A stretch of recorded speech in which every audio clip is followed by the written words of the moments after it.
Qadırdan Türkmen ilim, mehriban den duşlarım.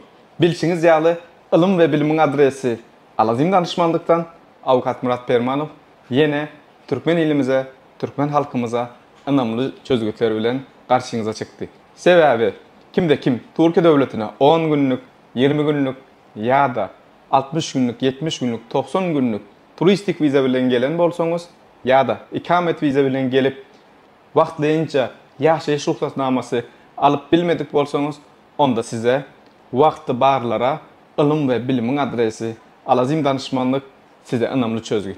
Biz size Türkiye devletinde wagtlaýan ýaşaýyş ruhsatnamasyny riskal wagtyň içerisinde taýinlap kaliteli bir şekilde almaňyza anlamlı şekilde kömekçi bolýar.